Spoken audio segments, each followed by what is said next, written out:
Opinion when Pranab Trump Donald on that ballroom idea. US President Donald Trump will not like to be told that his new East Wing event space in the White House complex is not a new idea, but the fact is that late President Pranab Mukherjee commissioned and inaugurated a new dining and cultural space in the Rashtrapati Bhavan estate way back in 2014.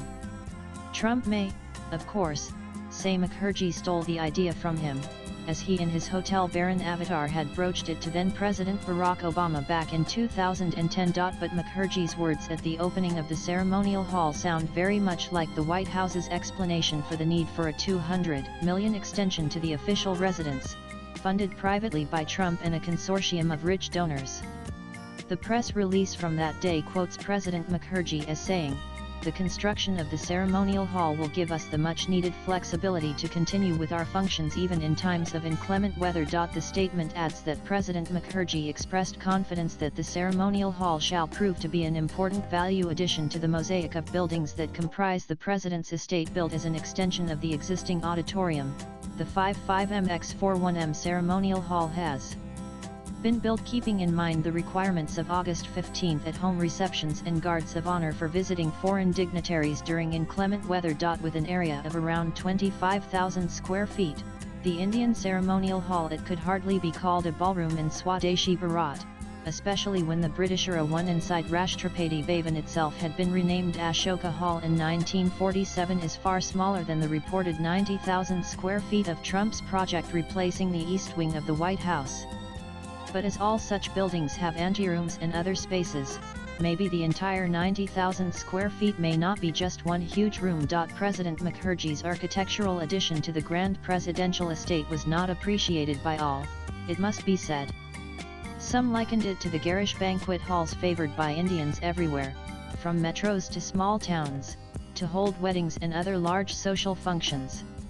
The main features of such constructions are shiny marble floors, grandiose stucco work, crystal chandeliers, mirrors, colorful artwork, gilded chairs, and crucially, very effective air conditioning. Whatever the quibbles of aesthetically elevated critics, those attending functions at such venues, whether wedding guests at a banquet hall or the notables invited annually for the President of India's at-home reception in muggy, rainy August, these halls are nothing short of a boon.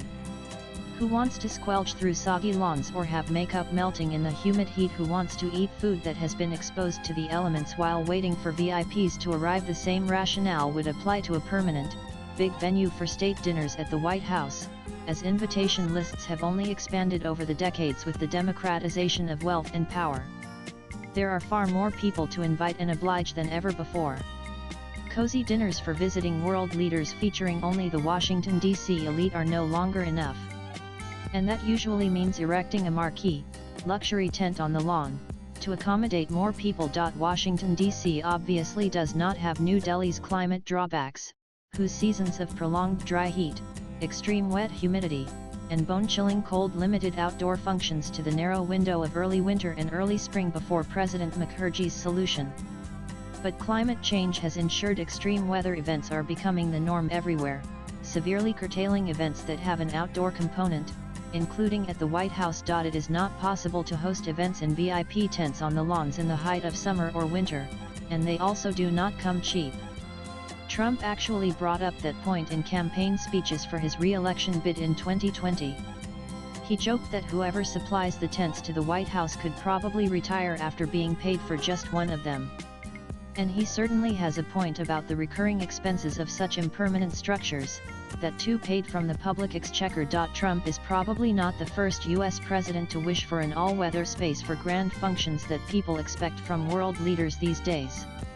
But his predecessors would rightly have balked at doing something about it, as spending public money on such a facility would smack very much of a Marie Antoinette sort of let-them-eat-cake attitude when there are always great demands for more federal spending on welfare, healthcare, etc. Trump, however, as usual, has circumvented that by saying that the project will be privately funded by him and some of his billionaire pals, just like he accepted a plane as a gift from the Qatari royal family. To tide over Boeing's inability to deliver the new 747s for Air Force One.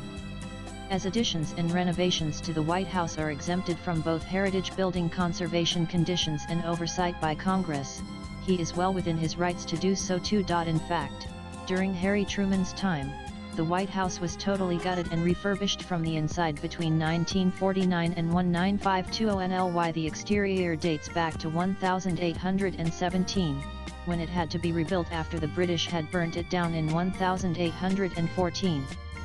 But that wartime reconstruction had not been very high quality and hence was rotting inside 150 years later.